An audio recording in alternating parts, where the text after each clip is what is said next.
योऽन्तः प्रविश्य मम वाचमिमां प्रसुप्ताम् सञ्जीवयत्यखिलशक्तिधर स्वधाम्ना अन्यांश्च हस्तचरण श्रवणत्वगादीन् प्राणान्नमो भगवते पुरुषाय तुभ्यं श्रीवीरराघवदयार्द्रकृपावतारम् श्रीजानकीश पदपद्मपरागभृङ्गम् श्रीश्रीधरार्य चरणाम्बुजलग्नमौलिम् श्रीदेशिकार्य घनश्याम गुरुं नमामः। भगवान की कृपा से भगवान की ही कृपा को अनुभव करने का चिंतन आरंभ किया था पिछली बार। परम पद सोपान इस ग्रंथ का चिंतन आरंभ किया था, लेकिन कुछ बातें हमेशा हमेशा अनिवार्य रहती हैं। चाहे जो कार्य हो, लेकिन कुछ चीजें हमेशा अनिवार्य हैं उन चीजों को जानने के लिए। परम पद सोपान की क्या है सीढ़ियां, जिन्हें पार करके हम पहुंच पाएंगे भगवान के चरणार बिंदुओं तक। असीम कृपा भगवान की भी, असीम कृपा हमारे आचार्यों की, श्री वेदांत देशिक स्वामी जी की, जो उन्होंने हमारे लिए यह मार्ग प्रशस्त किया, हमें ये मार्ग दिखा दिया, बना भी दिया, दिखा भी दिया। लेकिन आरंभ कब हो पाता है इस मार्ग पर चलने का? एक बात समझिए आप, हमारे हर शास्त्र का आरंभ कब होता है, कहां हुआ? पहले कोई जिज्ञासा हुई, उस जिज्ञासा को जब प्रकट किया गया, मन में जिज्ञासा हुई और उस जिज्ञासा को आगे किसी ज्ञानी व्यक्ति के सामने प्रस्तुत किया गया, तब उस ज्ञानी व्यक्ति ने उसका उत्तर दिया। चाहे श्रीमद् भगवद गीता की बात कर लो, यदि अर्जुन पूछता नहीं भगवान श्री कृष्ण से, मुझे ज्ञान दीजिए, मैं आपका शिष्य हूं, आप मुझे मार्गदर्शन दीजिए, मुझे रास्ता बताइए, मेरा अनुशासन कीजिए, शिष्यस्तेहं शाधि माम त्वाम प्रपन्नम। अर्जुन तो वही था, बल्कि भगवान श्री कृष्ण का भाई था। भगवान श्री कृष्ण की बुआ कुंती उनका बेटा था, तो भगवान का भाई भी लगता था। और उस समय के रीति रिवाजों के अनुसार जो विवाह संपन्न हो सकते थे, उसके हिसाब से भगवान श्री कृष्ण की बहन सुभद्रा का विवाह भी हुआ था अर्जुन के साथ, तो भगवान का साला भी लगता था, भगवान श्री कृष्ण का मित्र भी था। लेकिन मित्र होने पर भी ज्ञान नहीं मिला, भाई होने पर भी ज्ञान नहीं मिला, साला होने पर भी ज्ञान नहीं मिला। जब मन में जिज्ञासा हुई, पूर्ण समर्पण हुआ, भगवान के प्रति जब शरणागत बना, शिष्य बना कि मैं आपका शिष्य हूं, आप मुझे उपदेश कीजिए, जब यह स्थिति हुई, भगवान के प्रति समर्पण हुआ और मन में पूर्ण जिज्ञासा, जब रोम रोम से जानने की इच्छा प्रकट हुई, तब भगवान का उपदेश मिला। ऐसे ही उपदेश नहीं मिला। तो जब तक हमारे मन में जानने की इच्छा नहीं होगी, तो भगवान भी सम्मुख हों तो भी ज्ञान कैसे मिले? चाहे श्रीमद् भागवत पुराण की बात करो, चाहे जिस शास्त्र की बात करो, हर शास्त्र का आरंभ कब हुआ? जब जिज्ञासा हुई किसी के मन में, और जिज्ञासा भी कैसी? रोम रोम जब जानने को आतुर हुआ, तब भगवान ने व्यवस्था बनाई उसे ज्ञान देने की। जब तक कोई जानना नहीं चाहता, तब तक भले ही ज्ञान की बरसात होती रहे, लेकिन उस ज्ञान का अनुभव नहीं हो पाएगा, वो ज्ञान मिल नहीं पाएगा। जब तक प्यास नहीं होगी खुद के अंदर, तब तक भले ही सरोवर भरा हो पानी से, लेकिन प्यास हो ही नहीं तो पानी किस काम आ पाएगा। जैसे भूख ही न लगी हो तो 56 पकवान भी किस काम आएंगे। और यह भी निश्चित समझिए कि भूख नहीं है और भूख लग ही नहीं रही है, तो यह भी निश्चित है कि हम बीमार हैं। भूख लगना स्वभाव है, शरीर का स्वभाव है। तो वैसे ही यदि ज्ञान प्राप्त करने की इच्छा ही हमारे मन में नहीं है, तो फिर ज्ञान मिला न मिला सब बराबर है, क्योंकि मिलने पर भी उसका सम्मान नहीं, उसके प्रति आतुरता नहीं, तो परिणाम कहां से? बड़ा सुंदर श्लोक है, श्री रूप गोस्वामी या श्री जीव गोस्वामी द्वारा रचित श्लोक। उसमें बड़ी सुंदर बात कहते हैं वे कि ऐसी बुद्धि चाहिए। कैसी बुद्धि चाहिए? कि जिस बुद्धि में भगवान की भक्ति भरी हुई हो। कृष्ण भक्ति रस भाविता मति क्रियताम यदि कुतो विलभ्यते तस्य मूल्यमपि लौल्य केवलम जन्म कोटि सुकृतैर्न लभ्यते। ऐसी बुद्धि मिले जिस बुद्धि में भगवान की भक्ति भरी हुई हो। ऐसी बुद्धि प्राप्त हो तो चाहे जो मूल्य चुकाना पड़े, वैसी बुद्धि को खरीद लो। पर वास्तव में क्या है उसका मूल्य? उसका मूल्य है क्या? किस मूल्य पर खरीद सकते हैं हम उसे? तो यह भी कह दिया कि केवल एक ही मूल्य है उसका, व्याकुलता, आतुरता, तत्परता। जैसे कोई रोगी व्याकुल रहता है अपने रोग को मिटाने के लिए, वैसी व्याकुलता हो तब जाकर के वैसी भक्ति से भरी हुई बुद्धि मिल पाती है। ठीक बात है। कहां है वो व्याकुलता? कहां है आतुरता? दुनिया की चीजों के लिए तो लोग बड़े आतुर हैं, बड़े व्याकुल हैं, धन के लिए, नाम के लिए, दाम के लिए, लेकिन भगवान की प्राप्ति के लिए कहां आतुर हैं? जब तक वो आतुरता नहीं होगी, तत्परता नहीं होगी, व्याकुलता नहीं होगी, तब तक आरंभ भी कहां हो पाएगा ढंग से।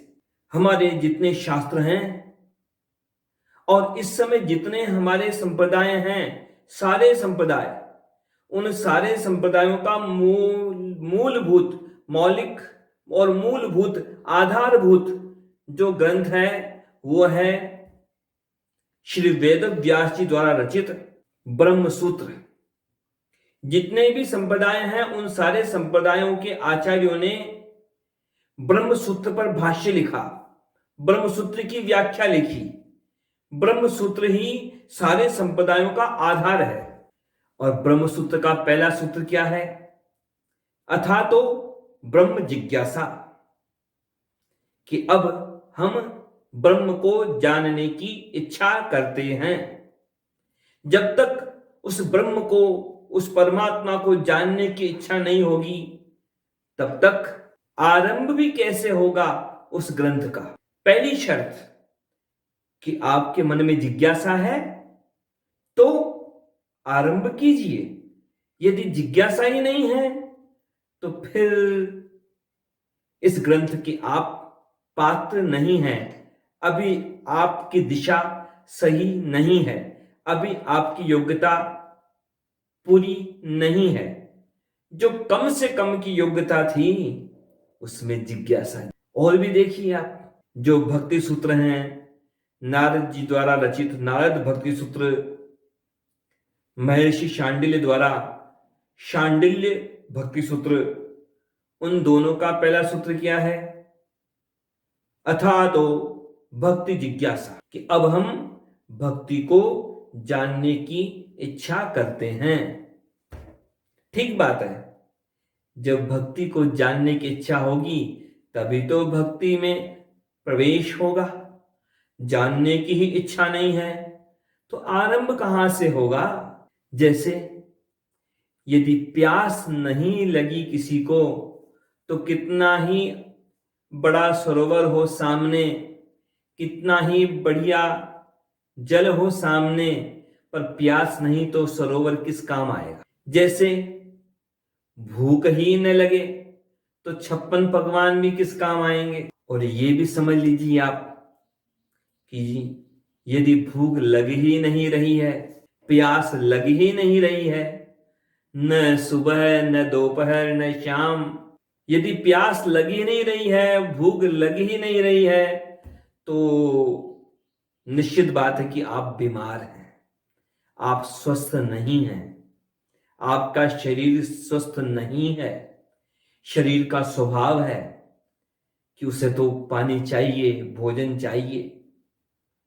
तो यदि आपके मन में, आपकी बुद्धि में परमात्मा को जानने की, अपने स्वरूप को जानने की, अपने कर्तव्य को जानने की जिज्ञासा ही नहीं है, तो फिर सीधी सी बात है, आपका मन स्वस्थ नहीं है, आपकी बुद्धि स्वस्थ नहीं है।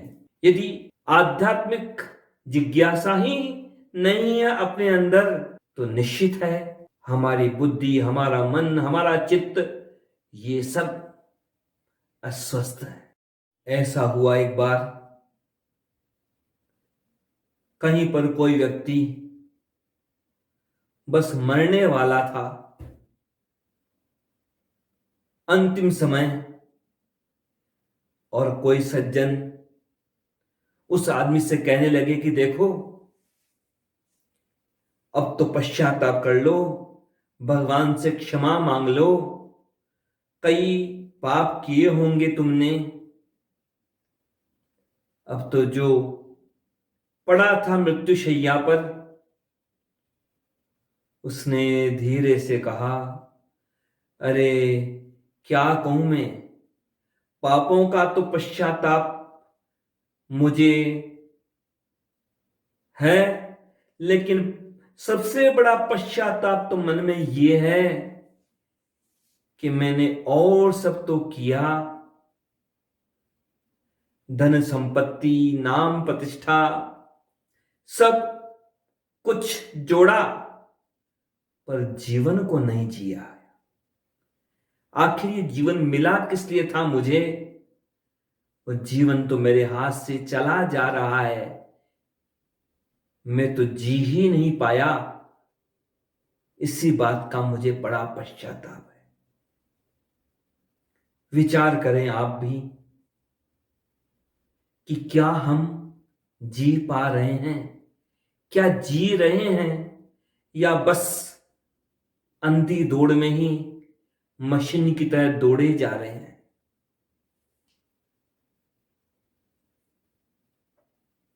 देखा देखी दौड़ चलती रहती है, बस जीवन का आरंभ नहीं हो पाता।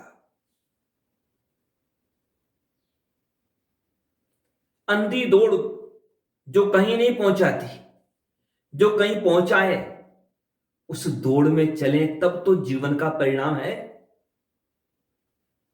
विडंबना यह है, जिज्ञासा नहीं है, जानने की इच्छा नहीं है, जानने की प्रवृत्ति नहीं है, और जो कुछ ना समझे में जाना है उसी में संतुष्ट होकर बैठ गए तो परिणाम कैसे मिले?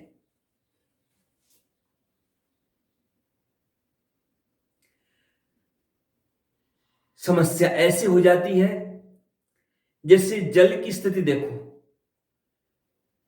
अब तालाब है वो भी जल है, नदी है वो भी जल है, लेकिन जब पानी नदी के रूप में रहता है तो बहता रहता है, बहता रहता है, और आखिरकार टेढ़े मेढ़े रास्ते से कहीं ना कहीं करते करते वह नदी पहुंच ही जाती है समुद्र तक। लेकिन तालाब बस रुक गया, पानी एक जगह कहीं नहीं चलता, कहीं नहीं बढ़ता, जहां है वहीं खत्म, वहीं का वहीं सूख गया। यही तो है बड़ा अंतर। मानना और जानना, इन दोनों का ये बड़ा अंतर है। यहां इस अंतर को समझें हम।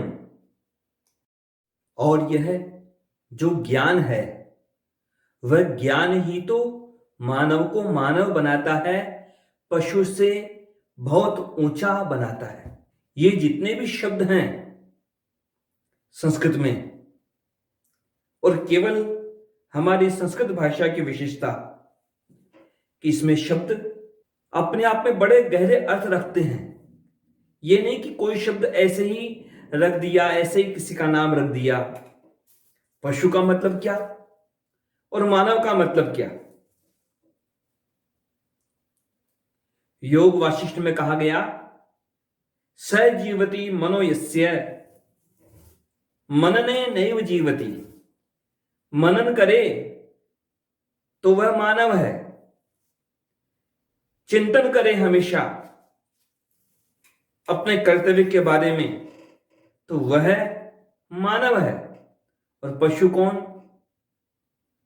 पशु केवल मतलब ये नहीं कि जानवर चार पैर वाला है तो वह पशु हो गया। पशु मतलब जो पाश से बंधा है। क्या पाश? पाश यानी बंधन, जो बंधनों से बंधा है। कैसे बंधन? जो प्रकृति के अंधे नियमों से बंधा है, जो बस खाने पीने इन्हीं में उलझा है, मैं और मेरे में उलझा है, तो वह मानव नहीं, वह पशु। केवल दो पैर होने से कोई मानव नहीं बन जाता। पुराना श्लोक है, जरूर सुना होगा आप लोगों ने, जहां श्लोक में कहा गया कि पशुओं का स्वभाव है कि क्या स्वभाव है कि खाना पीना सोना खेलना। लेकिन जो मानव का जन्म लेकर भी केवल इन खाने पीने और शरीर के सामान्य कार्यों में ही उलझा रह गया, उस मानव को मानव कैसे कहें? वह तो पशु के समान ही है। आहार निद्रा भय मैथुनञ्च सामान्य मेतद पशुभिर नराणाम धर्मो ही तेषाम अधिको विशेष है धर्मेण हीनः पशुभिः समानः। जहां है वहीं अटके हैं, आगे बढ़ने की जिज्ञासा नहीं, आगे बढ़ने की रुचि नहीं, प्रयास नहीं, प्रवृत्ति नहीं, तो फिर वह व्यक्ति तो पाश से बंधा हुआ पशु ही तो हुआ। एक संत से किसी ने पूछा कि आप क्या कर रहे हैं, आप लोगों को क्या समझाते रहते हैं? संत ने धीरे से कहा,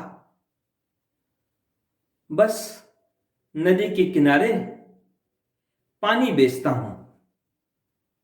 कि नदी के किनारे पानी बेचते हो, यह क्या मतलब? बड़ा गहरा मतलब था। नदी है, जल ही जल है, लेकिन बहती हुई नदी दिखाई देती नहीं। कर्तव्य दिखता नहीं, ज्ञान दिखता नहीं। तो संत का कहने का मतलब क्या? पानी बेचने का मतलब क्या कि बहती हुई नदी भी नहीं दिखाई देती है, इसलिए समझाता हूं, बताता हूं, पानी की महत्ता बताता हूं कि ताकि कोई पानी पी ले, ताकि कोई ज्ञान के सागर में डुबकी लगा ले। ऐसा हुआ एक बार, एक पुरानी कहानी, कुछ सत्य भी उसमें, कुछ तथ्य भी उसमें। और कहानी तो कहानी है, कोई भी कहानी अपने आप में संपूर्ण नहीं हो सकती, कोई भी उदाहरण अपने आप में पूरा नहीं हो सकता। तो उसके तात्पर्य को समझें, केवल शब्दों में न अटकें। कहानी के द्वारा जो बात समझानी है, तो कहीं कोई यह न समझ ले कि मैं चाय पीने के पक्ष में हूं या चाय पीने के विरोध में हूं। ये तो केवल उदाहरण है। ऐसा हुआ, बहुत पहले की बात, पूरी दुनिया में तब चाय से परिचय नहीं था लोगों का। चीन के एक गांव में चाय पी जाती थी, केवल वहीं पर चाय थी, वहीं पर चाय का पौधा उगता था। अब चाय के बारे में पूरी दुनिया में बातें पहुंची। लोगों ने सुना कि वह तो पीने में उसका बड़ा अच्छा स्वाद कहा जाता है, दिव्य पेय है, स्वर्गीय पेय है, बड़ा अच्छा स्वाद है उसका शायद। उसके बारे में सुना लोगों ने, चाय के बारे में। स्वाद नहीं लिया था, देखा नहीं था, पिया नहीं था, लेकिन सुना था चाय के बारे में।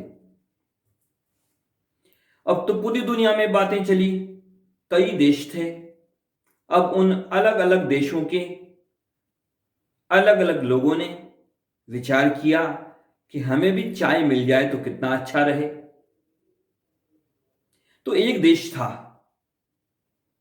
विश्वासियों का देश, जो केवल विश्वास करते थे। तो उन विश्वासियों के देश के लोगों ने, उन विश्वासियों ने अपने प्रतिनिधि भेजे वहां चीन में। उस गांव तक पहुंचे वे प्रतिनिधि, वहां पर जाकर वहां के राजा से मिले और राजा से कहा कि हम विश्वासियों के देश से आए हैं, हमने सुना है कि आपके यहां पर चाय है, तो हमें चाय दीजिए, हम अपने देश में ले जाएं चाय। अब तो उस गांव के राजा ने विश्वासियों के प्रतिनिधियों को चाय की पत्तियां दे दी खूब सारी। अब वे विश्वासी लौट गए अपने देश में। उन्होंने अपने राजा को ले जाकर के समझा दिया कि देखो, हम ये चाय लेकर के आए हैं। अब तो विश्वासियों के देश के सब लोग बड़े प्रसन्न, बड़ा स्वागत किया उन्होंने चाय की पत्तियों का, और एक बड़ा सुंदर भवन बनाया। उस भवन में बड़े सुंदर ढंग से चाय की पत्तियों को सजा करके रख दिया। रोज चाय की जय जयकार करते, चाय की आरतियां करते। एक समझदार आदमी था वहां, उसने कहा देखो भाई, ये क्या जय जयकार करते हो, ये क्या आरती करते हो? अरे इस चाय को जरा पानी में डालकर उबालो, गर्म पानी में उबालो, फिर इसका स्वाद लो, फिर पता लगेगा ये चाय कैसी है। अब तो वे विश्वासी नाराज हो गए, उस आदमी को डांटा, फटकारा, अपने देश से बाहर निकाल दिया कि अरे तुम तो हमारे धर्म के शत्रु हो। तुम हमारी चाय को नष्ट करना चाहते हो। इसे गर्म पानी में उबालेंगे तो ये चाय खराब हो जाएगी, नष्ट हो जाएगी, गल जाएगी। तुम हमारे धर्म के शत्रु हो। तुम हमारी चाय को नष्ट करना चाहते हो। उधर ये बात केवल उस देश की नहीं है, दुनिया में भी तो क्या होता है, जो विश्वासी हैं वो विश्वासी क्या बल्कि अंधविश्वासी बन जाते हैं। कई बार धर्म की चीजों को जहां जानने की आवश्यकता होती है, अनुभव करने की आवश्यकता होती है, वहां अनुभव करने की बजाय लोग बस विश्वास करके बैठ जाते हैं कि बस मान लिया हमने, अच्छा है, अच्छा है। अरे भाई, क्या अच्छा है कि धर्म अच्छा है? क्या अच्छा है कि भगवान हैं? अरे भगवान है मान लिया, धर्म है मान लिया, ज्ञान है मान लिया, पर माना माना जाना क्या? कई बार लोगों के घरों में जब जाना होता है, वहां पर लोगों के घर में ठाकुरबाड़ी में देखता हूं कि भगवान की पूजा कर रहे हैं, आरती कर रहे हैं, बहुत अच्छी बात है। पर कई बार देखता हूं कि वहां पर श्रीमद् भगवत गीता, श्रीमद् भागवत महापुराण और जो धार्मिक पुस्तकें हैं उन पर भी पुष्प चढ़ा के रखते हैं, कुमकुम लगाते हैं। कई बार तो पूरी की पूरी किताब कुमकुम से खराब हो जाती है। बड़ा आश्चर्य होता है। पूछता हूं कि भाई ये पुष्प चढ़ाते हो? कि हाँ रोज चढ़ाते हैं पुष्प। कि कुमकुम? कि हाँ कुमकुम भी रोज छिड़कते हैं इस पर। कि अरे भाई पढ़ा क्या किताब को? कि नहीं नहीं, ये तो बहुत अच्छी पुस्तक है, ऐसे पन्ने पलटेंगे तो पन्ने फट जाएंगे। क्या विडंबना है! क्या कोर्स की किताबों के साथ भी ऐसा ही करते हो? कोर्स की किताब है तो जब पढ़ोगे तो ही पास होगे। कोर्स की किताब तो पढ़ते हैं, कोर्स की किताब को भी पढ़ते हैं, अखबार भी पढ़ते हैं, कहानियों की किताब भी पढ़ते हैं, मनोरंजन के लिए भी पढ़ते हैं, लेकिन वास्तव में जिसे पढ़ना था उसे बस पूजा की वस्तु बना करके रख देते हैं। तो परिणाम कहां से होगा?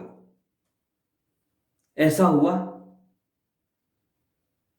एक और कहानी याद आई, किसी महापुरुष के द्वारा कही गई थी।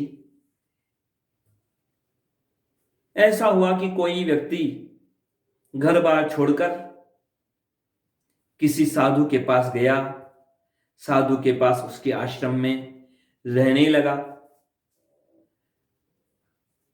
साधु से कह दिया उस आदमी ने कि मैं भी बस अब साधु ही बनना चाहता हूं, मुझे कुछ अच्छी किताब दो ताकि उस किताब से मेरा कल्याण हो जाए।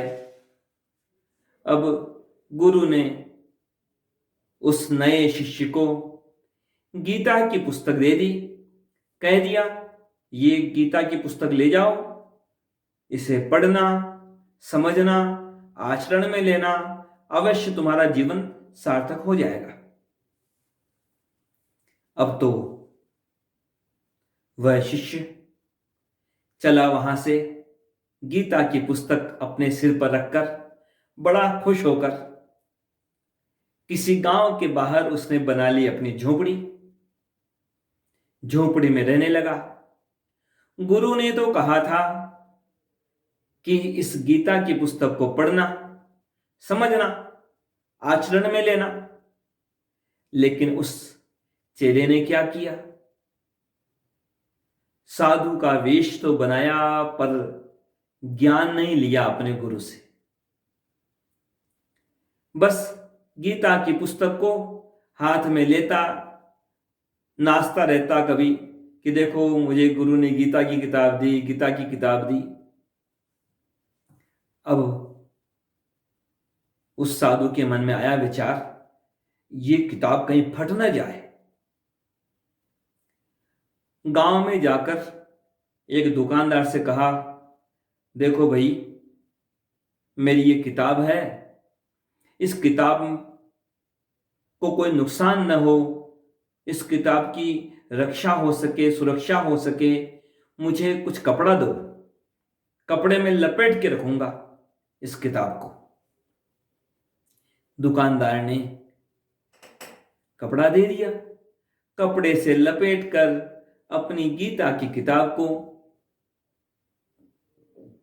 उस साधु ने अपनी झोपड़ी में ऊंची जगह पर रख दिया। अब तो भिक्षा तो लेकर के आता गांव से मांग कर। उधर एक समस्या हो गई। अब चूहे तो दुनिया में कहां नहीं, उस झोपड़ी में भी चूहे आते, और तो और भोजन को तो खाए जाते चूहे कभी कभी। अब वे चूहे उस गीता को लपेटा हुआ जो कपड़ा था, उस कपड़े को भी खाने लगे कभी कभी। अब कपड़े को जब काटा चूहों ने, अब तो वो साधु वापस दुकानदार के पास गया कि चूहों ने काट दिया इन कपड़ों को, मुझे एक कपड़ा और दो ताकि मैं गीता की किताब को ढंग से सुरक्षित रख सकूं। इधर चूहे भी मानते नहीं थे। चूहे बार बार उस किताब के कपड़े को काट देते। अब बार बार जब दुकानदार के पास वो साधु जाते कपड़ा मांगने, अब तो दुकानदार ने कहा, देखो भाई, ये रोज रोज का झंझट क्या, ऐसा करो, मैं एक बिल्ली दे देता हूं आपको, इस बिल्ली को ले जाओ, वहीं पर अपने झोपड़ी में रखो बिल्ली को। अब ये बिल्ली रहेगी पास में तो बिल्ली के डर से चूहे आएंगे नहीं, और आ भी जाएंगे तो ये बिल्ली चूहों को मार देगी। साधु ने कहा, अच्छी बात है। बिल्ली को लेकर अपनी झोपड़ी में आ गया। उधर उस बिल्ली ने एक दिन दो दिन तो चूहों को मारा। अब और कुछ खाने पीने को मिला नहीं जब बिल्ली को, अब बिल्ली तो चुपचाप रहने लगी वहां पर, चूहों को मारती नहीं अब तो। साधु ने लोगों से कहा, देखो, ये बिल्ली तो चूहों को मार ही नहीं रही। अब तो गांव के लोगों ने कहा, देखो भाई, इस बिल्ली को क्या खिलाते हो, क्या पिलाते हो? कि भाई, खिलाने की बात तो ऐसी है कि जो भिक्षा मांग के लाता हूं मैं भी खा लेता हूं, इस बिल्ली को भी खिला देता हूं। गांव के लोगों ने कहा, देखो भाई, केवल रोटी खिलाने से काम नहीं होगा, बिल्ली को तो दूध भी चाहिए। बिना दूध पिए बिल्ली तो ऐसे ही रहेगी, फिर तो ये बिल्ली चूहों को मारने वाली नहीं। साधु ने कहा कि फिर मैं दूध कहां से लाऊं? गांव के लोगों ने पहले तो कहा, ठीक है, कभी किसी घर से कभी किसी घर से ले आना। अब जब रोज सुबह शाम दूध मांगने लगे वे साधु बिल्ली के लिए, अब तो लोगों ने कह दिया, भाई, ये रोज रोज व्यवस्था कहां से करेंगे दूध की? चलो, हम तो आपके लिए ये गाय ही दे देते हैं। एक गाय दे दी उस साधु को कि ये गाय अपनी झोपड़ी के बाहर बांध लेना, वहां पर जगह की कमी तो है नहीं। अब तो गाय बांध ली, पर समस्या हो गई वापस कि अब गाय को चारा कौन खिलाए, गाय को पानी कौन पिलाए, गाय का दूध कौन दूहे? साधु ने गांव के लोगों से फिर कहा। गांव के लोगों ने कहा कि देखो, गांव में ये विधवा ब्राह्मणी रहती है, इस विधवा ब्राह्मणी को वहां रख लो तो ये संभाल लेगी गाय को, गाय का ध्यान रख लेगी। अब तो वह विधवा ब्राह्मणी वहां उस साधु के झोंपड़े के बाहर रहने लगी। उसके लिए भी झोंपड़ी बना दी गई। क्या विडंबना थी। गीता की पुस्तक दी थी उसके गुरु ने कि ये गीता की पुस्तक को पढ़े, परंतु गीता की पुस्तक को तो पढ़ा नहीं, बस उसकी पूजा हो रही थी, रखवाली हो रही थी, और रखवाली के चक्कर में बिल्ली लाई गई। अब बिल्ली के दूध के लिए गाय लाई गई, गाय की व्यवस्था के लिए उस ब्राह्मणी को लाया गया, और बीता समय हुई घटना ऐसी, उसके साथ, उस ब्राह्मणी के साथ उस साधु ने विवाह कर लिया, संतान हो गई। आया किस लिए था और उलझा किस चीज में। दुनिया में भी ऐसा होता है कई बार, जिस ज्ञानी के लिए संस्थाएं बनती हैं, संप्रदाय बनते हैं, मंदिर बनते हैं, जिस ज्ञान के लिए सब कुछ होता है, वह ज्ञान किनारे हो जाता है और बाकी जंजाल में लोग उलझ जाते हैं। आए थे हरिभजन को, ओटन लगे कपास।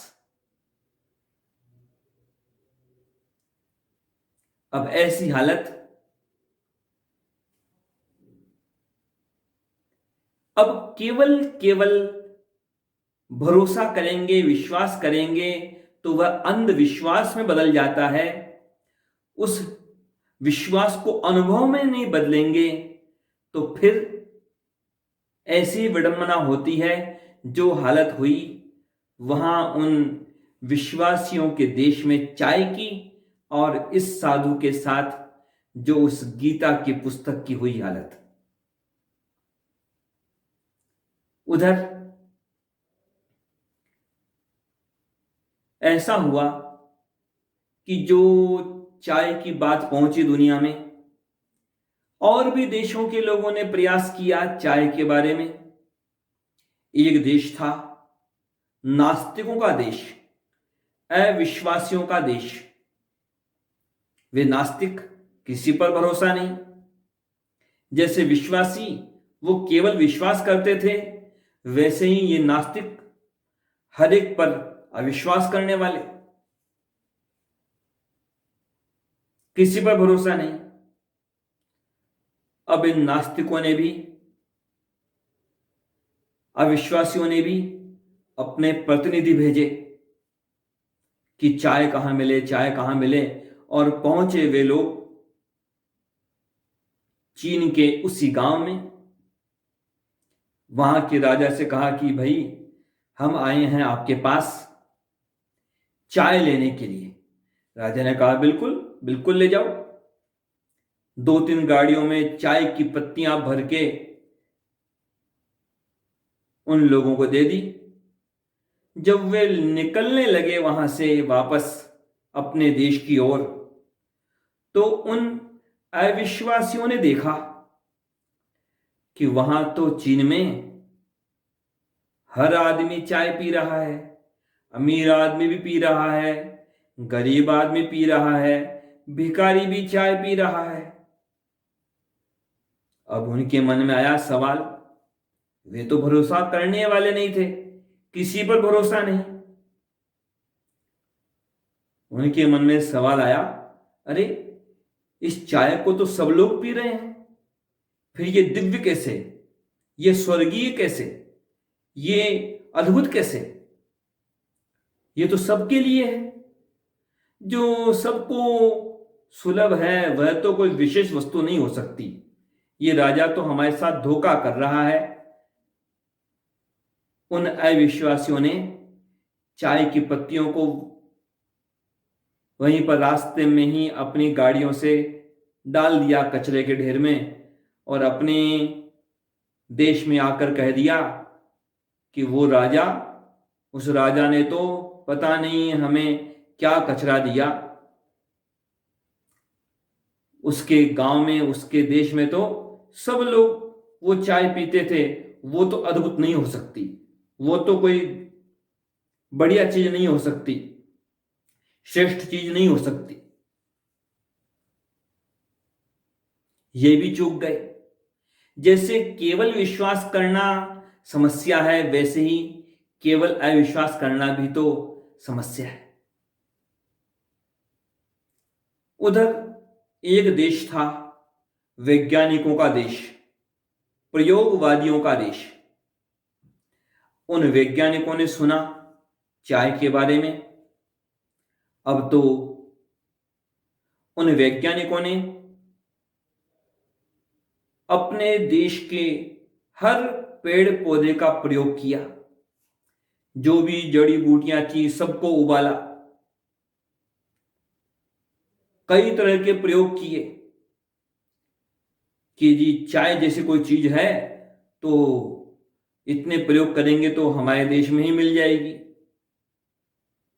अब प्रयोगों के चक्कर में कोई जहरीली चीजों को पी करके भी कई लोग मर गए, लेकिन चाय उन्हें मिली नहीं, क्योंकि उनके देश में चाय का पौधा था ही नहीं। और ये भी समझ लेवें कि जो विज्ञान है वह हर वस्तु का ज्ञान नहीं कर सकता। पदार्थ का ज्ञान थोड़ा बहुत कर सकता है, परंतु आत्मा, परमात्मा, इन चीजों का ज्ञान करने में समर्थ नहीं है विज्ञान। विज्ञान की भी सीमा है, विज्ञान का भी अपना क्षेत्र है। हर चीज के बारे में विज्ञान का सामर्थ्य नहीं हो सकता। उधर एक देश और था, तार्किकों का देश, तर्कवादियों का देश, जो बस लॉजिक जानते, तर्क जानते। तो उन तर्कवादियों ने सुना था चाय के बारे में, तो उन्होंने और लोगों को पता करने के लिए कहा कि चाय यदि कोई अच्छी वस्तु है, कोई बहुत अच्छी चीज है, तो पता तो करो ये वास्तव में दिखने में कैसी वस्तु है, ये चीज क्या है। किसी ने कहा कि चाय तो पेड़ की पत्ती होती है, किसी ने कहा कि चाय तो तरल पदार्थ है, पीने की चीज है। अब तो तर्कवादियों ने कहा यह बात कैसी, पत्ती है, पेड़ की पत्ती है चाय, तो फिर तरल पदार्थ कैसे है, दोनों चीज तो नहीं हो सकती। और पूछा कि उसका रंग कैसा है, किसी ने कहा कि चाय तो काले रंग की होती है, किसी ने कहा कि चाय तो हरे रंग की होती है, किसी ने कहा चाय तो मटमैले रंग की होती है। तर्कवादियों ने कहा यह बात तो और गलत, अब जो हरी वस्तु है वह काली कैसे है, और काली है तो मटमैली कैसे है, मटमैली भी हो, काली भी हो, हरी भी हो, तो एक चीज तीनों तो नहीं हो सकती, तीनों कैसे हो सकती है। अब ये कैसे समझाए उन्हें कोई कि चाय की पत्ती जब पौधे पर होती है तब वह हरे रंग की है, जब सूख जाए तो काले रंग की है, और जब उसे उबाला जाए तो मटमैले रंग की है। उन तर्कवादियों ने तो निर्णय कर लिया कि नहीं नहीं, ऐसी विरुद्ध बातें हों जिसकी, ऐसे विरोधी गुण हो जिसमें कि काली भी हो, हरी भी हो, मटमैली भी हो, ऐसी कोई चीज हो ही नहीं सकती, छोड़ दो इसकी बात, ऐसी कोई चीज दुनिया में तो हो ही नहीं सकती, किसी दूसरी दुनिया में हो तो हो, इस दुनिया में तो नहीं हो सकती।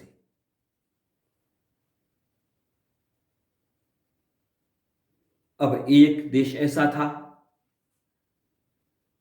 जो अनुभवियों का देश था, जो केवल अनुभव पर विश्वास करते थे। अब वे उस देश के लोग पहुंचे, उस गांव तक चाय की पत्तियों को लाए, प्रयोग की विधि भी पूछ ली कि कैसे इसका स्वाद लिया जाए। उन्होंने चाय बनाई भी, स्वाद लिया भी और उनको भी स्वाद दिया। बात यही है, केवल मानने से बात नहीं होगी, अंधविश्वास से काम नहीं होगा, नास्तिक बनने से भी काम नहीं होगा, केवल तर्कवादी होने से भी अनुभव नहीं मिलेगा, केवल विज्ञानवादी होने से भी काम नहीं होगा। जब अनुभव लेंगे तो ही उसका स्वाद मिल सकता है। विचार करें, हम केवल मान्यताओं में न उलझें, हम सच्चे जिज्ञासु बने। सच्चा जिज्ञासु होता है तो सारे रास्ते खुलते हैं, सारे द्वार खुलते हैं, और पूछने में क्या संकोच।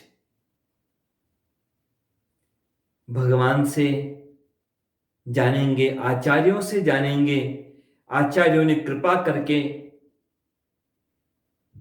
हमें ग्रंथ दिए हैं, उन ग्रंथों के माध्यम से हम आचार्यों का ज्ञान प्राप्त करेंगे। आगे मेरे राम का प्रयास रहेगा कि हर सप्ताह एक बार अवश्य परम पद सोपान का चिंतन हो पाए। क्या है इसके मार्ग की बाधाएं, क्या है परम पद पर बढ़ने के लिए क्या अनिवार्य योग्यताएं हमारे पास होनी चाहिए। इन्हीं में से एक बात का चिंतन आज किया कि जिज्ञासा अनिवार्य है। जब तक जानने की इच्छा नहीं होगी, जब तक हृदय में आतुरता नहीं होगी, तत्परता नहीं होगी, तब तक न तो भगवान और न ये शास्त्र और न आचार्य ये सब हमारा कल्याण नहीं कर पाएंगे।